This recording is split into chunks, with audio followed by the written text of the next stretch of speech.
The Lebanese militant group Hezbollah says a senior commander has been killed in an Israeli strike in southern Lebanon. And despite Israel shifting to a lower intensity offensive in Gaza, Prime Minister Benjamin Netanyahu says the war won't end anytime soon. Seung-jae has more. Hezbollah says one of its top-ranking commanders has been killed in an Israeli attack in southern Lebanon.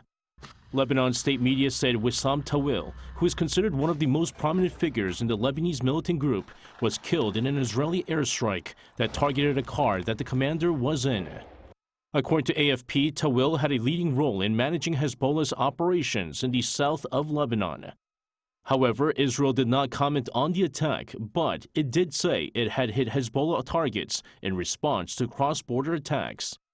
Regarding the war in Gaza Strip, the office of the Israeli Prime Minister Benjamin Netanyahu released a joint statement from both the Prime Minister and Defense Chief Yoav Gallant, where the two stressed that the war there would not end anytime soon and that it would continue for many months.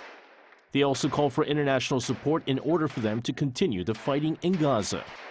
Speaking to the New York Times, Israel Defense Forces spokesperson Daniel Hagari said its military has begun a new, less intensive phase in its war against Hamas in Gaza. He added that the new phase means fewer ground troops and airstrikes.